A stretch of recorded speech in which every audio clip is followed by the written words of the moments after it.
Alors, hop, je vais mettre l'écran. Je pense que vous devez voir mon écran. C'est la question classique maintenant dans Teams. C'est est-ce que vous voyez bien mon écran? Normalement, oui. Et donc, l'idée, c'est on va commencer par une présentation de la structure pour ceux qui ne connaissent pas. Afpoint, ce n'est pas une société qui vient d'arriver sur le marché. On a plus de 20 ans. Et à force de dire qu'on a plus de 20 ans, on va bientôt arriver à 25 ans d'existence.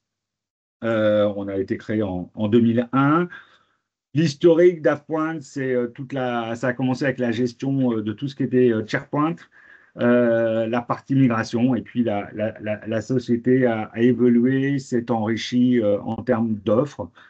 Et aujourd'hui, pour résumer globalement ce que fait Afpoint, on a ces trois verbes qui sont migrer, donc migrer d'un environnement X vers M365, la gestion de la data et protéger, évidemment, avec des solutions de backup, que ce soit sur M365, mais également des environnements autres, comme Google Workspace, par exemple, Power Platform, et même des CRM comme Dynamics et Salesforce. On est présent dans plus de 100 pays. On a aujourd'hui un peu plus de 21 000 clients. En termes de chiffre d'affaires, on a clôturé 2024 à plus de 330 millions de dollars. On est en constante, effectivement, progression. On a un partenariat très très fort et historique avec Microsoft. Voilà, on a reçu beaucoup d'awards de Microsoft parce qu'on travaille beaucoup avec eux.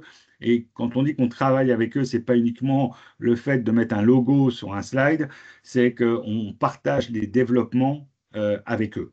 Donc, on a vraiment une relation très forte et très technique. Comme vous pouvez le voir, on est donc présent un peu partout dans le monde. On a la possibilité de travailler sur 14 data centers, dont un en France. Au niveau de l'équipe française, on est un peu plus de 25 maintenant. Et c'est une équipe qui est, entre guillemets, purement commerciale, c'est-à-dire qu'il n'y a pas de fonction administrative dans notre bureau d'Issy-Moulineaux dans les Hauts-de-Seine, mais vous avez vraiment la partie avant-vente, marketing, commercial qui est dans ce bureau qui est situé, comme je l'ai dit, à Issy-Moulineaux. On a un certain nombre de certifications. Alors évidemment, la plus connue, c'est ISO, parce qu'en France, on connaît bien ISO. On en a d'autres. Il y en a une qui est très intéressante et qui a été renouvelée tout récemment, c'est FedRAMP. En fait, FedRAMP, ça vous permet de travailler avec les agences fédérales américaines. Donc, quand on connaît leur degré d'exigence en termes de sécurité, le fait d'avoir ce label-là démontre que, en termes de produits et de sécurité, et notamment sur la partie backup, Afpoint est reconnu par ces certifications. Ça, c'était des chiffres effectivement de 2023. Donc, vous pouvez voir effectivement, comme je vous annonce, 334 millions. Eh bien, on est effectivement en progression. Et là où c'est très intéressant, c'est que on est évidemment multisecteur. Nos solutions permettent effectivement de répondre aux besoins de tout type de secteur, que ce soit la finance, la pharma, l'éducation, la partie gouvernement, bien évidemment, la construction. Voilà, on est multisecteur. Et puis, ce qui est très intéressant, au-delà du poids des régions sur la droite, où on retrouve, bon, c'est un grand classique, quoi, dans les éditeurs américains, généralement, voilà, aux États-Unis, ça pèse 40-45%. L'Europe, Middle East, Africa, 35%, et APAC 20%. Là où c'est très intéressant, c'est le changement et vraiment l'évolution et l'accélération qu'a porté Afpoint pour passer d'un modèle de vente directe au channel. C'est pas uniquement que des mots, comme dirait l'autre, c'est vraiment une réalité. Et par exemple, ça, c'était les chiffres de l'année dernière, comme je vous l'ai dit. Donc, c'est le passage, c'est le point de bascule. 2023 a été le point de bascule où on a fait plus de chiffres avec nos partenaires qu'en direct. Et ça s'est accru encore en 2024, puisqu'on est passé de 51 à 54%. Voilà au niveau de la présentation de la structure. Je vais laisser la parole et libérer l'écran pour Jean-Michel, qui va évidemment rentrer dans le cœur de sujet de ce webinaire, qui est donc consacré à l'optimisation du stockage à travers notre offre Opus. Jean-Michel, voilà, je te laisse la main. Et la fameuse question, je te la pose, est-ce que tu vois mon écran? Et je te réponds, la fameuse réponse oui. D'accord, je te remercie. Juste une seconde, je bois un peu d'eau. Bonjour à tout le monde, merci Jean-Denis pour l'introduction. Donc, le but aujourd'hui, c'est de vous parler de la gestion avancée des données, notamment, mais pas que, dans M365. Vous verrez qu'avec l'outil que vous voyez affiché un petit peu là-haut, Opus, qui est l'outil dont je vais vous parler, qui permet de faire cette gestion avancée des données, il ne fait pas que adresser l'environnement cloud. On pourra, dans certains environnements hybrides, parler de gestion avancée des données. Quand on parle de gestion avancée des données, de quoi parle-t-on? On va le voir au fur et à mesure de cette présentation, hein. Alors, le format que fait Alzo, moi, ça me plaît bien que ce soit sur Teams. Si à un moment donné, vous avez des questions, n'hésitez pas à mettre dans les questions ou lever la main, si le temps nous le permet. Comme ça, je vous réponds en live, que ça rend un petit peu plus interactif notre session.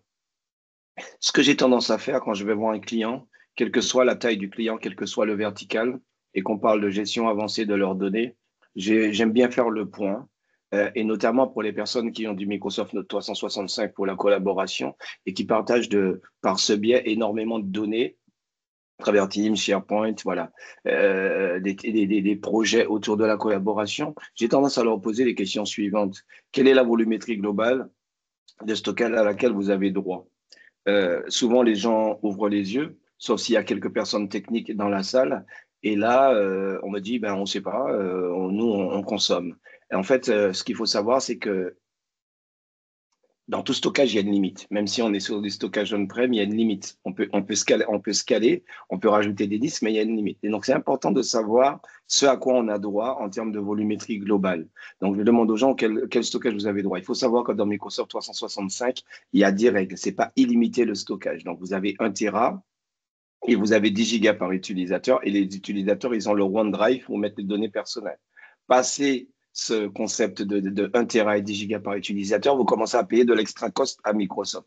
Et c'est souvent là que les clients viennent nous voir pour nous dire, mais on ne comprend pas pourquoi on paye très cher à Microsoft maintenant. Au début, on payait tant, maintenant, on paye beaucoup plus. C'est parce qu'on a dépassé la limite de ce stockage. Ça, c'est l'une des premières questions que je pose. Et après, je leur demande quel est le stockage que vous avez déjà consommé. Donc, vous allez me dire, ce n'est pas la personne de la RH qui va me répondre à ça. C'est de la personne du légal, mais c'est souvent les personnes qui sont à la DSI. Et quand c'est des grands groupes, c'est des personnes qui sont chargées des données et du stockage. Et là, effectivement, en me disant, voilà ce à quoi j'ai droit, voilà ce que j'ai déjà consommé, on peut déjà définir, si ce n'est pas déjà le cas, à quel moment vous allez peut-être payer de l'extra cost à Microsoft. Donc, c'est très important de faire ces constats-là, parce qu'à un moment donné, il s'agit d'argent, il s'agit de coûts. Et quand c'est déjà consommé, eh bien, vous devez payer, hein. Vous n'allez pas venir négocier sur quelque chose que vous avez consommé. Et appartient après à Microsoft de vous dire oui, on vous fait un prix, on ne fait pas un prix. Mais en tout cas, il est important de maîtriser ce stockage pour maîtriser ses coûts. Après, je peux poser la question, est-ce que vous avez de la visibilité sur la volumétrie? Comment l'entreprise évolue en termes de consommation de stockage? Est-ce que c'est 10% de stockage toutes les semaines ou 10% tous les mois ou voilà, donc ça nous donne une possibilité d'avoir une vision sur les parts de volumétrie, hein. Donc, il y a quelqu'un qui a un micro ouvert, je vais essayer de voir qui c'est, et j'entends ce qui se passe derrière. Je ne sais pas qui c'est. Et donc, du coup, on était sur l'évolution de la volumétrie. C'est important d'avoir une vision sur l'évolution de la volumétrie. Comment vous consommez des données dans l'entreprise et voir comment les données évoluent. Vous allez voir que cette notion de données, là, je parle de volumétrie, va prendre de l'importance après, hein, pour les autres activités d'archivage, d'intelligence artificielle. Mais c'est important de faire un constat sur où vous mettez de vos données, quelle est la volumétrie que vous avez maximale, qu'est-ce que vous avez déjà consommé, comment l'évolution de vos stockages procède. Ça veut dire combien de quantité de stockage vous consommez en moyenne de plus par mois, par semaine. Et après, certains clients, je leur demande quel est votre but en nous appelant, nous, en tant que spécialistes de la data. Est-ce que c'est pour optimiser vos coûts et payer moins cher à Microsoft ou ailleurs, ou est-ce que c'est vraiment pour des raisons de légal ou pour des raisons d'optimisation de la façon de gérer les données dans votre entreprise. Donc, il peut y avoir plusieurs, ce qu'on appelle business case, qui peuvent être des optimisations de coûts, des optimisations de façon de gérer, l'intégration à l'intelligence artificielle pour éviter les hallucinations et des choses comme ça. Après, je peux commencer à leur demander est-ce que vous avez déjà identifié, ça veut dire cartographié. Est-ce que vous avez vu que c'est les données qui sont les plus consommées, c'est les données du marketing avec les vidéos, les choses comme ça. Donc, c'est important dans une entreprise d'avoir une map de ce qu'on appelle la donnée. Ça va vous permettre effectivement d'avoir une meilleure gestion, ce que j'appelle ici la gestion avancée de la donnée, une meilleure intégration de l'intelligence artificielle, parce que quand vous avez une maîtrise de vos données, vous avez une maîtrise aussi de la qualité des réponses que vous allez pouvoir avoir avec l'intelligence artificielle. Donc, toutes ces choses-là sont importantes. Elles paraissent basiques comme ça, posées comme ça, mais c'est ce que j'utilise quand je vais en réunion. Et des entreprises de vraiment toute taille. Je parle d'entreprises qui pourraient avoir 300 employés, mais comme ceux qui ont plusieurs dizaines de milliers d'employés. Et c'est les mêmes constats qu'on fait pour arriver au même résultat. Maintenant que ceci est dit, qu'on a fait le point avec les clients, voyons un peu comment se répartissent les données de manière globale dans les entreprises européennes. C'est important d'avoir une vue que vous connaissez peut-être déjà en termes de forme. C'est un iceberg que je vais vous montrer, mais comment les données sont réparties sur cet iceberg. On voit bien que, par exemple, que les données production, c'est toute petite partie de l'iceberg. Sachant que la ligne grise que vous voyez là, c'est le niveau de la mer, on va dire, pour se représenter les choses. Eh bien, vous utilisez au quotidien en termes de données de production que cette petite partie, c'est-à-dire les données que vous utilisez tous les jours. Après, de temps en temps, vous allez utiliser certaines données qui sont des données qui sont parfois des référentiels. Là, j'ai besoin d'un PDF, j'ai besoin de quelque chose comme ça. Et là, vous allez aller pick up ce PDF parce que vous en avez besoin, on va dire, temporairement. Donc, c'est des données qu'on utilise une fois dans le mois, deux fois dans le mois, trois fois dans le mois, mais pas tellement plus, différemment des données personnelles qu'on est quasiment amené à toucher tout le temps. Et le reste que vous ne touchez quasiment presque jamais représente tout l'ensemble des données qu'on appelle la dark data. Hein? Et souvent, on se demande qu'est-ce que c'est. Et ces données qui sont dans l'entreprise, souvent, pourquoi on ne les supprime pas? Parce qu'on ne sait pas ce qu'il y a dedans. Et si on supprime et qu'il y a quelque chose d'important, finalement, comment on va faire? Donc, il est important de reprendre la maîtrise de ces données. Aujourd'hui, on est dans l'ère de la GDPR. Donc, il faut savoir identifier les données personnelles. Il faut savoir identifier les données sensibles. On parle de labellisation. Donc, on rentre dans l'ère où les entreprises doivent maîtriser leurs données. Et ça sera d'autant plus important quand on va parler d'IA. Donc, c'est très, très important ce dont on est en train de parler. Et si on parle en termes de pourcentage, on va voir que les données de production ne représentent qu'à peu près 20%. Les données que vous utilisez de temps en temps comme référentiel vont être 25% et les 55% qui restent sont des dark data. Ça veut dire des données que peut-être vous n'allez peut-être plus jamais utiliser dans l'entreprise. Après, maintenant que ceci est dit, ça dépendra du vertical. Ça veut dire quoi? Ça veut dire que si je suis dans une entreprise, on a déjà discuté avec des gens qui sont dans le luxe, et qui vont vous dire, mon sac, par exemple, je prends entre guillemets mon sac Gucci d'il y a 50 ans, peut-être que je vais le rebrander pour en faire un autre. Donc, cette partie dark data qui a déjà 20 ans, 30 ans, ou ce type de vertical, par exemple, les gens du luxe, ils aiment garder leurs anciennes données. C'est du savoir-faire, c'est de l'artisanat et ils veulent les garder. Par contre, dans une autre type d'entreprise, par exemple une start-up qui est éditeur de logiciels ou des choses comme ça, eh ben, les anciennes versions, ils vont certainement garder certaines informations, mais ils n'ont pas besoin. Ils n'ont pas besoin de garder toutes les informations d'il y a 5 ans, 10 ans. Hein. Donc, en fonction du vertical, il faut faire ce point sur la data avec les clients. Hein. Avoir une espèce de cartographie et leur expliquer que c'est important de manager pour pouvoir gérer demain les questions de données sensibles, de données personnelles et des choses comme ça, de cycle de vie de la donnée. Donc, ça doit devenir quelque chose de beaucoup plus vulgarisé pour les gens dans l'ère de la data, dans l'ère de l'IA. Hein, parce que l'IA ne se nourrit que de data.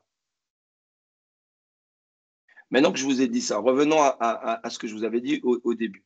Si on parle sur le principe que quelqu'un nous appelle, et ce qui est souvent de plus en plus le cas, nous appelle pour l'optimisation du stockage Microsoft 365. Comme je vous ai dit tout à l'heure, les gens viennent vers nous parce qu'ils constatent, alors il y en a qui le savent, qui réagissent de manière proactive, qui nous disent, voilà, on va arriver au seuil où on va devoir payer de l'extra cost, de coûts supplémentaires à Microsoft. Nous, on ne veut pas en arriver là. Donc, on a quelques personnes qui sont proactives, mais le plus souvent, c'est en réaction. Des gens qui payent les fameux prix qu'on voit là, le fameux prix qu'on voit ici, qui aujourd'hui, je vais changer sur ma slide, ce n'est pas 25 centimes, c'est 20 centimes le giga par mois. Vous savez, il y a des entreprises qui génèrent dans la mode des équipes marketing. Le giga, c'est presque toutes les minutes avec des vidéos marketing. Donc, ça peut représenter très rapidement une grosse somme en coûts supplémentaires concernant Microsoft. Donc, pour reprendre, quand on prend du Microsoft 365, on a 1 Tera de données. Et si l'entreprise, c'est 100 personnes, eh bien, vous faites 100 fois 10, vous avez 1 giga, 1 Tera de plus. Donc, ça vous fait 10 Tera. Donc, dans une entreprise de 100 personnes, vous avez 2 Tera de données pour pouvoir consommer dans SharePoint, dans Teams, dans tout ça. Passer cette volumétrie, vous payez 20 centimes le giga à Microsoft. D'accord? Donc ça, il faut le garder en tête. Peut-être que Microsoft ne le dit pas, mais ce n'est pas gratuit le stockage chez Microsoft. Maintenant que ceci est dit, comment nous, on accompagne les entreprises? On permet de dire que la première chose qu'on va faire, c'est ce que je vous ai dit au début. On va aller faire un service de consulting. On va aller faire un service d'analyse. C'est-à-dire que c'est du one-shot. Je fais un one-shot audit. Je vais analyser vos données. Je vais vous le montrer à travers les interfaces tout à l'heure. Je vais pouvoir vous cartographier vos données selon certains critères que vous auriez définis. Et je peux vous donner un map de vos données. Ce map va vous permettre de dire, OK, comme je suis déjà dans de l'extra cost à Microsoft, je vais prendre ces données-là que j'estime qui ne sont pas du tout importantes pour mon entreprise. Je peux soit les supprimer ou soit les mettre sur un stockage beaucoup moins coûteux, parfois 100 fois moins coûteux. Même si je reste chez Microsoft, mais sur un stockage moins coûteux de Microsoft. Sachant que le stockage M365, c'est ce qu'on appelle un stockage chaud et qui coûte cher. Hein. C'était comme quand on était sur du on-prem, plus le disque était véloce, plus il nous coûtait cher. Quand on voulait de la SSD, ça coûtait plus dur que la HD. Donc voilà, c'est un peu la même chose dans le cloud. Plus vous voulez des disques véloces, plus vous allez payer cher. Donc, du coup, le but, c'est de faire une cartographie de vos données et de dire, je vais délocaliser les données qui ne sont pas importantes pour l'entreprise sur un stockage moins coûteux. Alors, ça peut être pour des raisons de coût, comme on vient de le dire, le business case. Ça peut être aussi pour des raisons légales. J'ai des données que je dois garder, qui ne me servent plus en production, mais que je dois délocaliser et je ne veux pas que ça me coûte cher sous mon environnement de production. Donc, le service d'audit, c'est lancer notre outil, faire une cartographie de vos données pour pouvoir prendre des décisions de délocalisation de données de votre environnement de production. Et la deuxième partie de cette affaire va être de dire, pour plus que je me retrouve dans une situation où mon stockage, il n'y a aucune maîtrise, je vais mettre en place des critères pour que les données se déplacent d'elles-mêmes. Toutes les données qui n'ont pas été touchées depuis 1 an et qui font plus de 2 gigas, je souhaite qu'ils soient déplacés à tel endroit. Toutes les données qui appartiennent au marketing, qui sont de type vidéo et qui font un certain poids, qui vont embarrasser la production, au bout d'un certain temps, je veux qu'ils soient déplacés dans tel stockage. Donc, on peut mettre en place comme ça des règles qui vont permettre le déplacement continu sans intervention humaine, de manière automatisée, le déplacement de ces données basées sur les critères que je viens de vous dire. Sachant que les critères, c'est l'entreprise qui définit gros fichiers, anciens fichiers, pas touchés. Il y a énormément de possibilités de critères. D'accord? Donc, c'est un petit peu comme ça que les choses fonctionnent. Moi, j'ai tendance à dire, je commence à appeler la partie analysis, la partie build. Ce qu'il faut savoir, c'est que chez SharePoint, on a 2 outils pour ça. On avait un ancien outil qui nous permettait d'adresser énormément de sources pour analyser, parce que des fois, vous avez des grosses entreprises qui vous disent, j'ai un petit peu dans Microsoft, j'ai un petit peu on-prem, j'ai un petit peu dans des filers, là. Donc, il valait un outil. Donc, on a les 2 outils chez nous pour adresser des analyses très, très poussées. Et puis, on a celui qui est dans l'outil d'archivage, qui fait analyse et archivage, qui s'appelle Opus, qui va vous permettre aussi de faire la même activité, mais avec beaucoup moins pas beaucoup moins, mais avec moins de possibilités de différentes sources qu'on va analyser. Hein. Donc, ça vous donne une cartographie. Dans l'ancien qui s'appelle Compliance Guardian, vous le voyez en bas, il vous donne une cartographie un peu comme ça de vos données. Vous voyez qu'il y a beaucoup de JPEG. Vous voyez que vous avez un certain nombre de fichiers, un certain nombre de versionning. On a anonymisé puisqu'on avait fait ça chez un client pour tester. Donc, voilà un petit peu la cartographie qu'on peut avoir. Dans la nouvelle version qu'on a qui s'appelle Opus, on a les mêmes informations, mais avec une interface utilisateur beaucoup plus moderne. Notre outil, l'ancien outil, il est très puissant, mais on a gardé ces interfaces de geek, d'anciens. Et puis, dans Opus, on a une interface beaucoup plus moderne, mais qui vous donne à peu près les mêmes informations sur des sources beaucoup plus limitées, hein, qui sont plutôt orientées Microsoft, les filers, les environnements Microsoft on-prem et online. On a la possibilité, comme on l'a vu là, comme sur l'autre, d'avoir la quantité de fichiers qu'on a dans l'environnement, combien ça représente, et les fichiers les plus anciens, le nombre, ce que le versionning représente. Parce que vous savez, quand vous faites quand vous travaillez sur un fichier, vous collaborez, eh bien, quand vous collaborez, ça crée des versions. Donc, c'est comme si à chaque fois, vous avez un fichier. C'est très, très intéressant pour la collaboration. Mais techniquement, derrière, vous avez ce qu'on appelle le versionning des fichiers. Et ça peut prendre énormément. Je vous donne un exemple très simple. Je travaille avec vous sur un fichier Word. Le fichier, je le vois, il fait 1 méga. Mais s'il a à chaque fois une version de 1 méga et qu'il y a 500 versions, il fait déjà 500 mégas. Vous voyez? Donc, c'est de ça dont on parle. C'est important aussi de maîtriser le versionning parce que des fois, le versionning, c'est ce qui peut prendre de la place dans l'entreprise. Et puis après, vous avez les inactive data, les données qui ne sont pas touchées, des choses comme ça. Donc, c'est un outil d'analyse, vous voyez, qui est assez visuel, qui vous permet de prendre du décisionnel, qui vous permet d'avoir des espèces d'éléments de choix pour voir quels sont les éléments qui n'ont pas été touchés depuis 5 ans, comme ça, un menu déroulant qui n'ont pas été touchés depuis 4 ans. Comme ça, on peut avoir des nombres comme ça et prendre des décisions sur comment on va traiter ce type de données. Hein. Donc, c'est un outil d'analyse dynamique, interactif, qui va vous permettre de faire de l'aide à la décision. Sur l'ancien, vous avez effectivement une façon aussi de voir les ROT, les données qui sont en doublon, les données qui sont obsolètes et les données qui sont triviaux, c'est-à-dire des données système dont on n'a pas besoin. Les données obsolètes, c'est vous qui définissez l'obsolescence, c'est les données qui n'ont pas été touchées soit depuis 3 ans, soit depuis 5 ans, soit depuis 10 ans. En fonction de l'entreprise, une donnée obsolète, c'est vous qui allez définir. Il y a des gens pour qui l'obsolescence, c'est juste 3 ans, d'autres, c'est 5 ans. Hein. Donc, c'est des critères qu'on définit en entreprise. Donc, Compliance Guardian le présente comme ça, les données qui sont ce qu'on appelle, vous allez entendre parler de données ROT quand on parle de data, c'est redondant, obsolète et trivial, hein, quand on vous parle de dark data ou de ROT.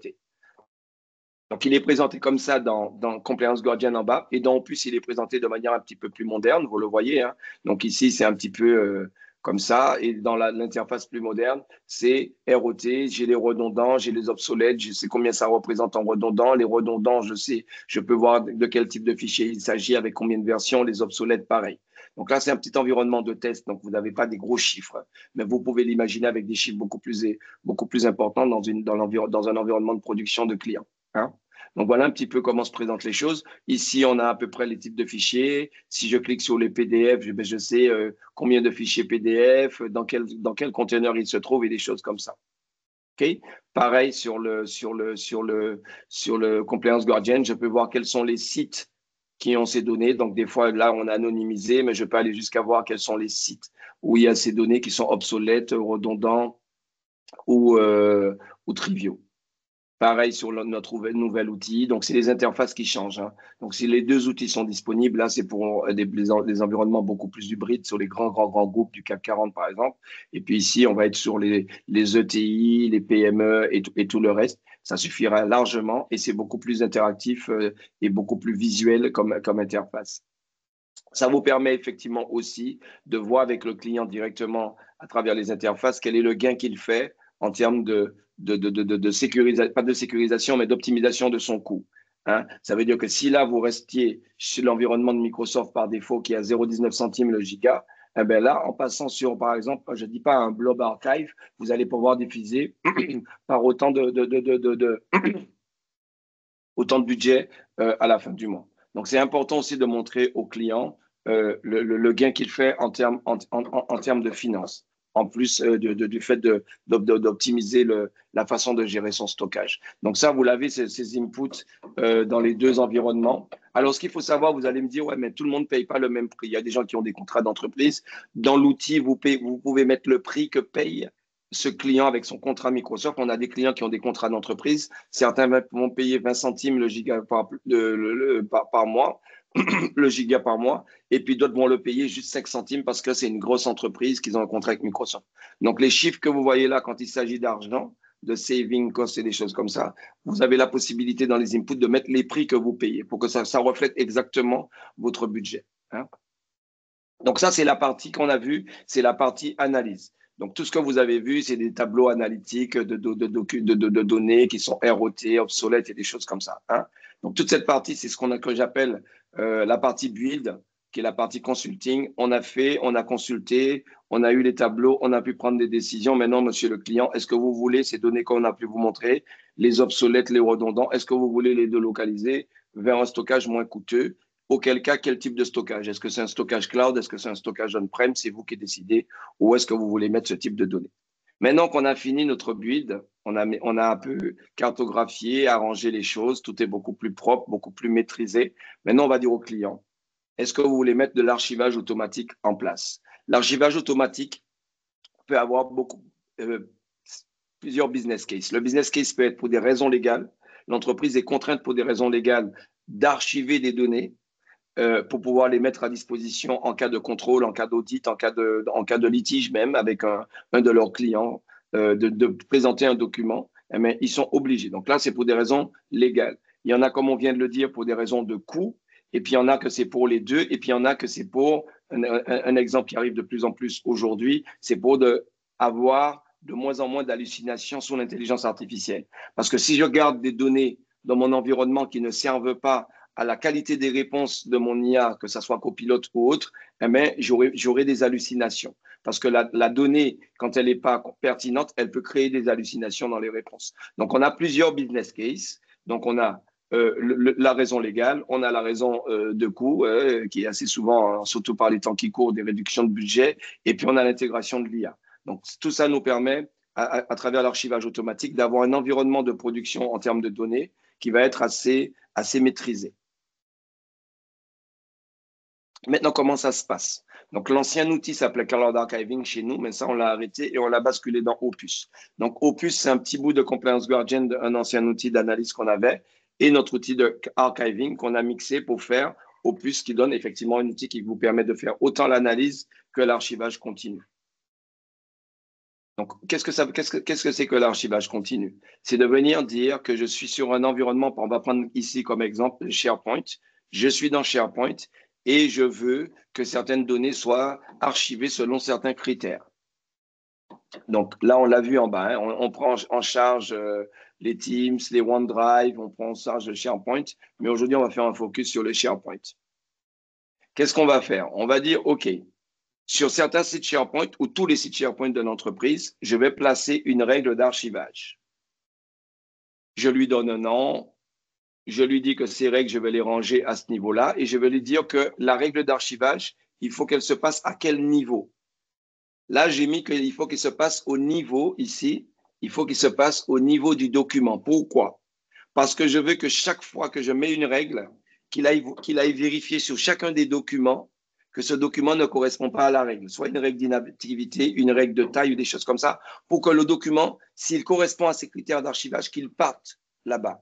Si je mets la règle au niveau d'un dossier, eh bien, tant que tous les fichiers dans le dossier ne répondent pas à la règle, le dossier ne va pas être archivé. C'est pour ça que cette petite astuce, je dis aux gens, placez vos règles d'archivage au niveau des fichiers. Comme ça, c'est granulaire. Au fur et à mesure, si vous le mettez au niveau d'un dossier, eh bien, le dossier, tant qu'il n'est pas archivé, tant que les critères de tous les fichiers qui sont dans ce dossier ne sont pas atteints, il ne va pas migrer et vous n'optimisez pas comme ça votre stockage. Donc, c'est pour ça que je dis qu'il faut placer. Donc, je le place, la règle, au niveau du SharePoint au global, mais je lui dis que la règle doit s'appliquer au niveau du fichier. Donc, j'adresse SharePoint au niveau fichier.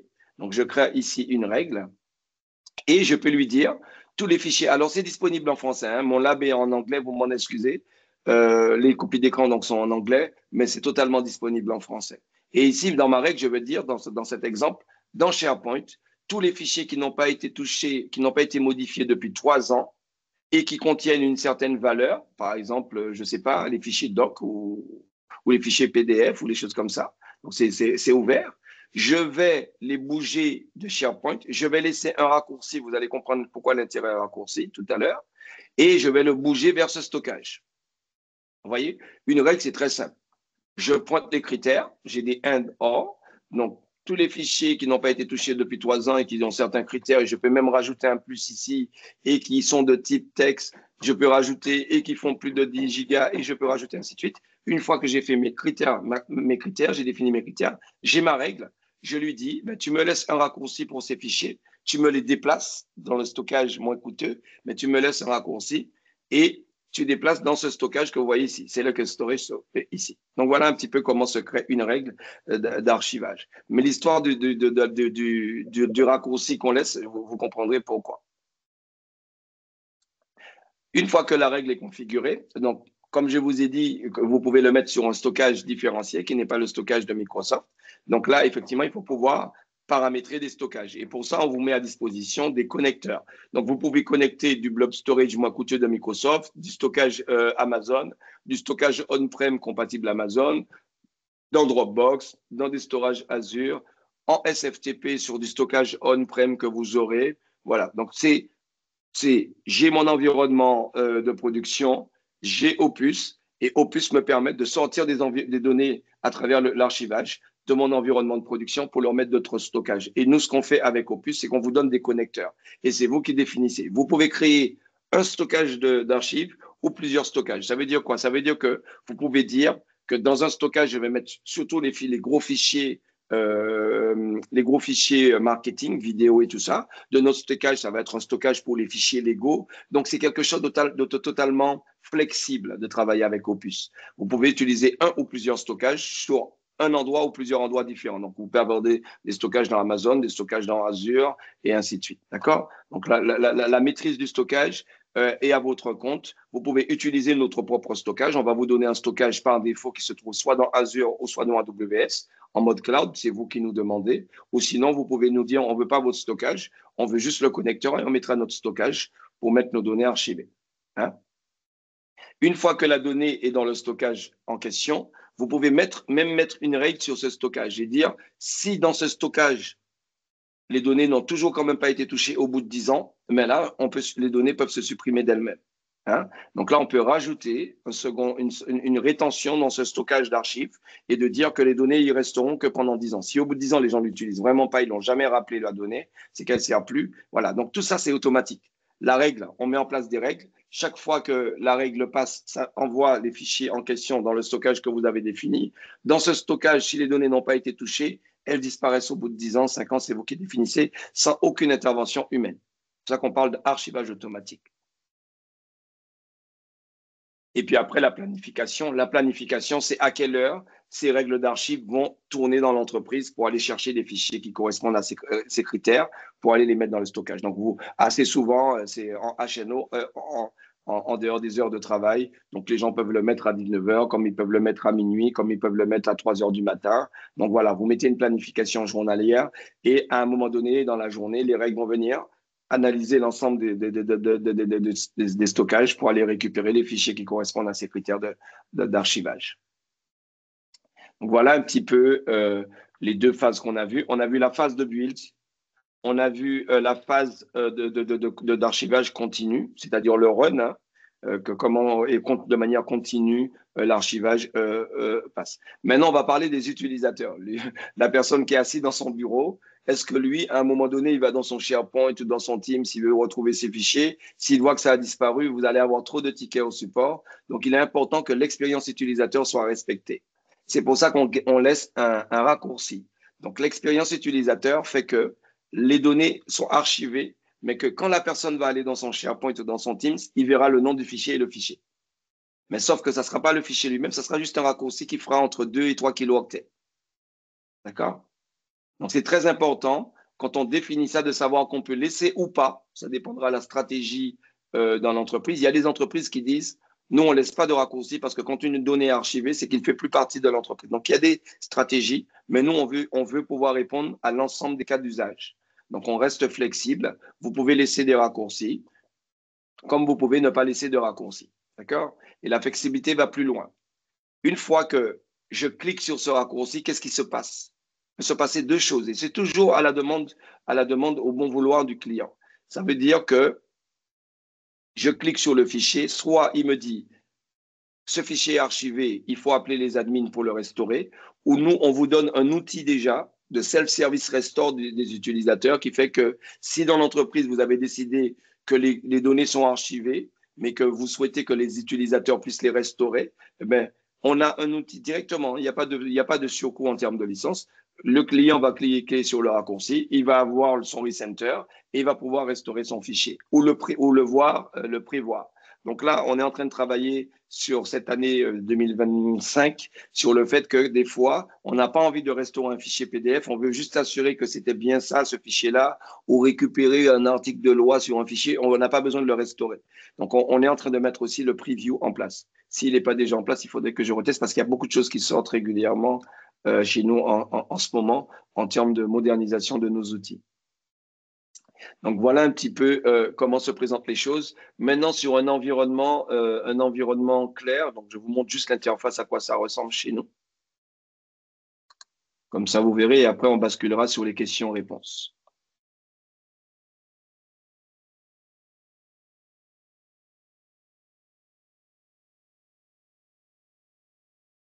OK. OK. Donc là, je suis sur mon environnement. Je vais cliquer sur mon environnement AvePoint.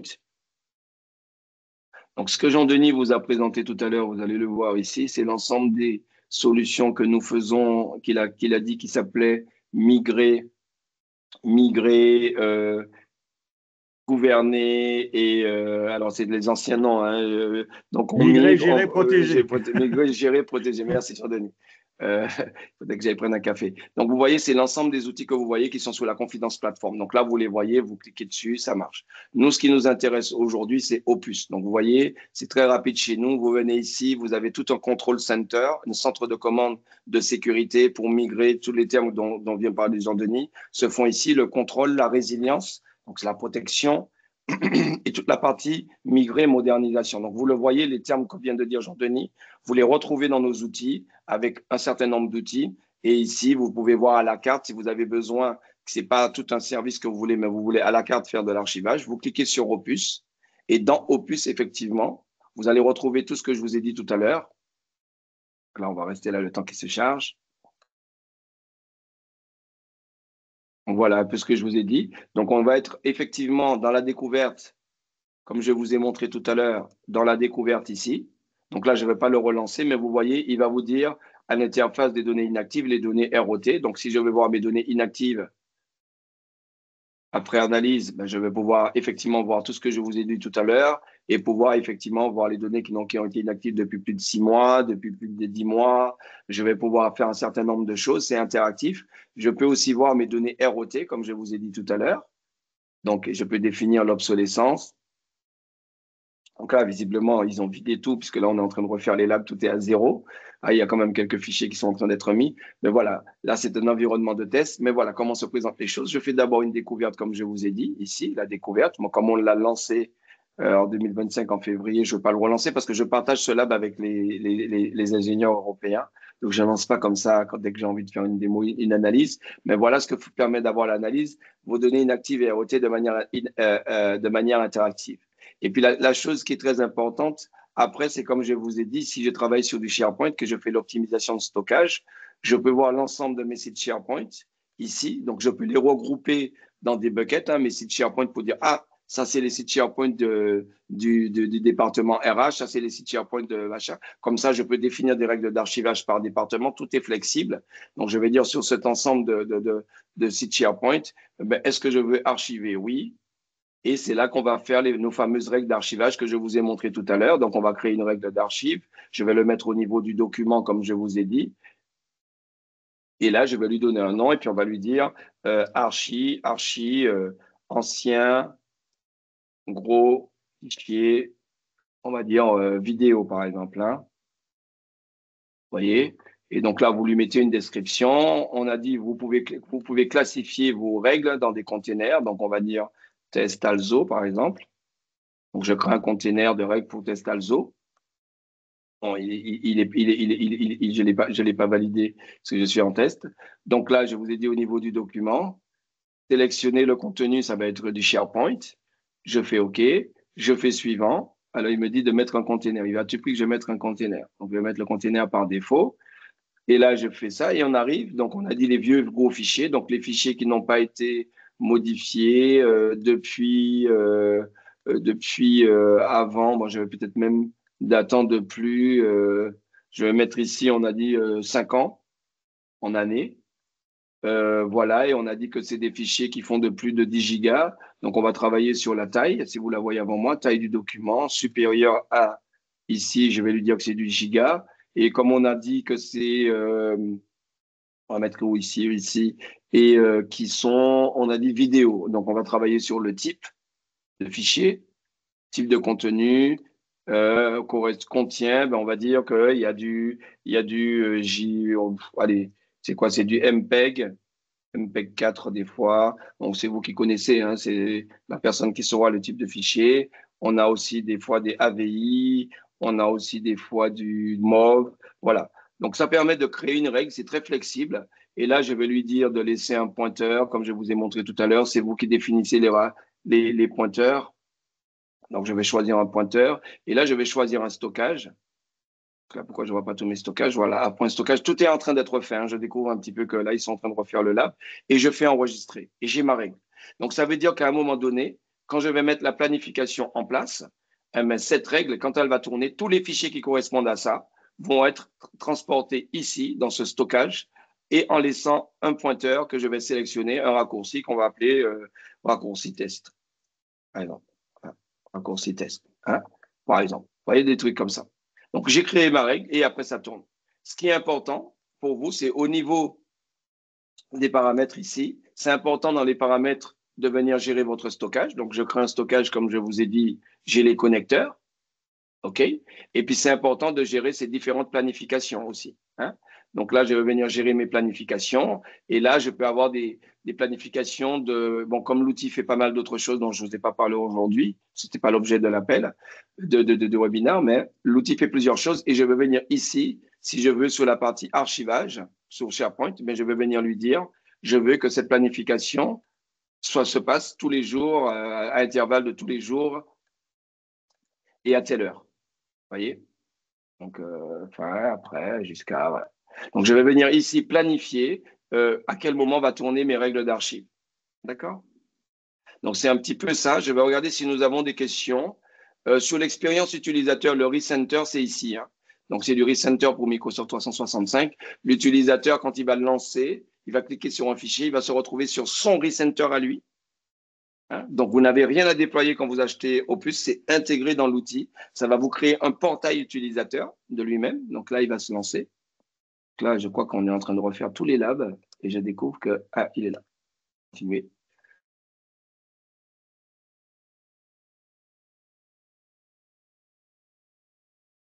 Il y a de la nouveauté en 2025, cher. Donc, vous m'excusez, il y a beaucoup de choses. On a une stratégie avec l'IA et on commence à intégrer beaucoup d'IA. Donc, du coup, voilà, l'utilisateur va se retrouver face à ça et quand c'est du SharePoint, il va se voir. Donc là, on a un outil de recherche avancé, mais quand il va cliquer sur l'outil, ça va déjà lui mettre sur le fameux fichier, il pourra le restaurer. Mais ça, c'est les admins qui le définissent. Le self-service restore, est-ce qu'ils le mettent en place ou pas? C'est pas obligatoire. Donc voilà un petit peu la plateforme AvePoint que vous a présenté Jean-Denis au début, Opus dont je vous ai parlé pendant ma présentation et le recenter qui est le self-service restore. Maintenant, je vais regarder si nous avons des questions. Q&A. M'excusez, je bascule sur un écran plus proche. Q&A. J'ai vu qu'il y avait une petite question, mais qui concerne la partie financière. Et comme nous ne sommes pas des hommes d'argent, Jean-Michel et moi, on vous encourage pour aller voir, donc c'est sur cette question financière pure, évidemment, d'aller voir sur la marketplace d'Alzo. Vous aurez exactement votre coût d'achat. Au niveau des licences, pour compléter, puisque j'ai vu qu'il y avait en termes de questions, pour une les tarifs ainsi que le half-point storage. Au niveau des licences, vous avez deux types de licences au niveau de la marketplace. Il faut savoir que ça a été simplifié par rapport au licensing, j'ai envie de dire classique half-point, puisque pour nos amis revendeurs, on a essayé de simplifier les choses. Et Jean-Michel, je voudrais que tu complètes par rapport évidemment à ce que je veux dire. Vous avez une première Je montre à licence. l'écran, hein, je montre à Ouais, vous l'écran avez une pendant qu'il première parle. licence qui est le scanning, le scan. Donc, vous avez la possibilité de faire autant de scans que vous souhaitez quand vous prenez une licence.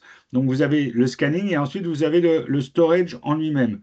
Le storage en lui-même, soit vous prenez merci Steve qui a fait un petit lien. Soit vous prenez la partie avec l'ensemble, c'est-à-dire avec le storage inclus, soit vous prenez finalement l'application et vous souhaitez que le stockage se fasse dans un autre espace de stockage que l'espace de stockage Azure qui est intégré de facto, j'ai envie de dire, dans notre licence. Donc ça, vous le retrouverez sous l'intitulé BYOS, qui en bon français veut dire Bring Your Own Storage, donc vous apportez votre propre espace de stockage. Donc en termes de licence, vous devez à chaque fois, vous prenez le scan, et ensuite l'espace, le storage en lui-même, donc soit l'applicatif avec l'espace de stockage, ou alors l'applicatif sans l'espace de stockage. C'est aussi simple que ça, et sachez que vous pouvez prendre ces licences en mensuel ou en annuel. Voilà, voilà. Et en annuel, généralement, vous avez deux possibilités, soit avec un paiement upfront, donc un paiement tout de suite sur l'année, ou alors un paiement mensuel. C'est-à-dire que vous avez un engagement annuel, mais vous payez mensuellement, ce qui peut être avantageux, entre guillemets, pour la trésorerie, de pouvoir lisser ce type de coût. Mm. Voilà, donc Et donc, du coup, vas-y, donc, vas-y. voilà, donc du coup, comme je vous le montre à l'écran, vous avez en plus de ce que vient de vous dire Jean-Denis, la possibilité directement dans AppPoint Online Services de vérifier l'état de votre abonnement sur l'ensemble des outils, hein. Donc là, on peut regarder, par exemple, si je regardais sur par exemple, le backup, ben, vous avez, ben, sur quoi votre licence porte, comment elle est consommée. Et là, typiquement, aujourd'hui, ce qui nous intéressait, c'était Opus. Mais on voit que, comme je dis Jean-Denis, puisque Opus, il fait encore une troisième chose dont on n'a pas parlé aujourd'hui, mais ce n'était pas l'objet du webinaire. Il est capable de gérer du cycle de vie en termes de recording. Donc, c'est très, très poussé. C'est en termes d'analyse des dates de cycle de vie des données, mais ce n'est pas l'objet du jour. Et vous pouvez voir effectivement, en termes de consommation de licence, si vous avez acheté la partie build, si vous avez acheté plusieurs analyses, donc vous allez voir le nombre d'analyses et qu'est-ce qui a déjà été consommé. Et en termes de stockage, optimisation de stockage, tout ce qui va être l'archivage continu, mais vous allez pouvoir effectivement, après acheter de vos licences, voir où en est l'état de la consommation de vos licences. Et ça se passe dans administration et abonnement, hein. Et comme je vous ai dit dans Denis, vous avez une licence pour la partie analysis et vous avez deux licences possibles avec la partie storage optimization, c'est-à-dire avec stockage ou sans stockage. Donc voilà. Je ne sais pas s'il y a d'autres questions. Donc visiblement, on est vraiment dans l'ère du il faut serrer la ceinture parce que les questions portent que sur l'argent. Donc vous retrouvez, voilà, vous retrouverez tout ça sur la marketplace. Évidemment, n'hésitez pas à. Alors, où sont stockées vos données AvePoint? Bah, c'est vous qui choisissez au moment. Alors, j'espère que je ne dis pas de bêtises, je parle sous le couvert de Jean-Michel. Mais effectivement, quand vous installez l'application, vous avez la question où souhaitez-vous, dans quel data center souhaitez-vous que ça soit stocké? Et vous pouvez évidemment choisir le data center Azure qui est basé en France. Alors, je vous la montre rapidement, hein, ça ne nous coûte rien. Voilà, comme ça. Quand on travaille avec AppPoint, même que ce soit en version d'essai ou autre, vous allez sur AppPoint Online Services. C'est nos services online en mode SaaS.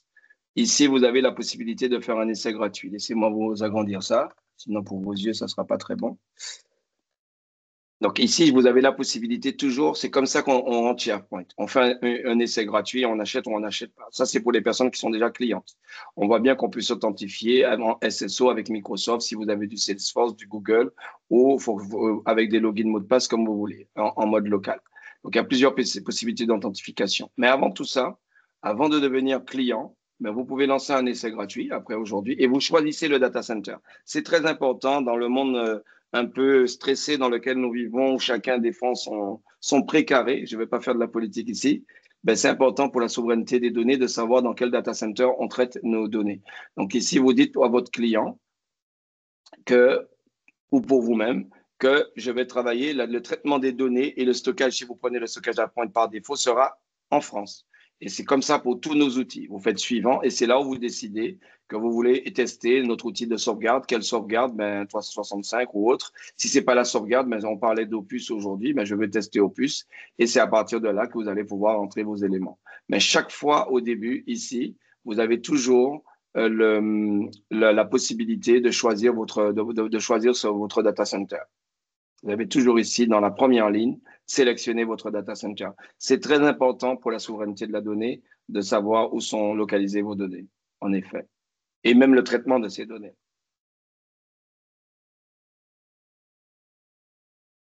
Je vois. Il y a environ Ah une oui, dizaine il de y a une licences en dizaine, hein, plus. vers qui se tourner pour être chaud. Alors, déjà, alors, je vais vous partager. Alors, Vas-y, Jean-Denis. je vais Ouais. juste vous partager. Alors, évidemment, pas la marketplace d'Alzo, puisque je n'y ai pas accès. Mais voilà, je voulais vous partager cette copie d'écran. Cette copie d'écran, vous voyez, c'est en fait la direction, les opérations chez nous pour la distribution qui nous permettent de dire, voilà, quelles sont les licences disponibles chez nos partenaires. Donc, distributeurs. Donc là, vous voyez pour Alzo, c'est exactement ce que je vous disais. Voilà, les trois grandes références, c'est donc Opus Analysis, donc le fameux scanning, le fameux scan, et puis ensuite Action et Store, qui est donc l'applicatif que vous a montré Jean-Michel, et la partie stockage si on veut le prendre, ou soit on veut apporter son propre espace, excusez-moi, de stockage, le fameux BYOS. Après, ce que vous pouvez voir sur la marketplace d'Alzo, ce que je vous disais effectivement tout à l'heure, et c'est pour ça que vous me dites, voilà, il y en a une dizaine, c'est qu'en fait, à chaque fois, vous avez la possibilité de le prendre ou en mensuel, ou en annuel prépayé, ou en annuel paiement mensuel. Ce qui fait qu'effectivement, à chaque fois, vous avez trois types de licences, et c'est pour ça qu'il y en a effectivement plusieurs. Mais n'hésitez pas, Steve, à la rigueur, tu peux ouvrir le micro, hein, Steve, il n'y a pas de souci. Si les gens ont des questions par rapport à ce qu'il y a sur la marketplace, n'oubliez pas qu'effectivement, c'est des prix mensuels que vous avez et que vous verrez que quand vous prenez une licence annuelle, ce prix est en général multiplié par 12. Voilà. Est-ce qu'il y avait d'autres... Non, l'analyse, c'est à part. Alors, est-ce que vous parlez de l'analyse? Alors, je vois une question peut-être, Jean-Michel, qui est plus pour toi, de Anne, qui nous demande, est-ce que Action and Store inclut analyse? Est-ce que analysis, c'est, vous pensez au scan ou à l'analyse? Peut-être, Jean-Michel, tu peux prendre la question. Le micro et la caméra, comme ça on va m'entendre et me voir. Non, je pense que cette question, elle est encore sur la marketplace parce que les SKU, je m'en occupe pas beaucoup. Je Non, devrais est-ce que le peut-être plus scan, s'en en fait, ce que je voudrais savoir de la part Est-ce de que Anne, Action c'est est-ce que and Store analysis, inclut? c'est l'histoire du scan ou pas? Analysis, c'est le scan, oui. C'est Analysis, le c'est le scan. scan. Donc oui, donc non, non, Anne, il y a deux références. Donc je vais remontrer je vais remontrer. Voilà, vous avez ça. Vous avez la réponse là, normalement sous les yeux. Vous avez Opus Analysis, Ça, c'est le scan. d'accord? Ça, c'est un premier SKU à acheter. Et le deuxième, vous choisissez entre Ce ces qu'on deux-là. appelle Action and Store,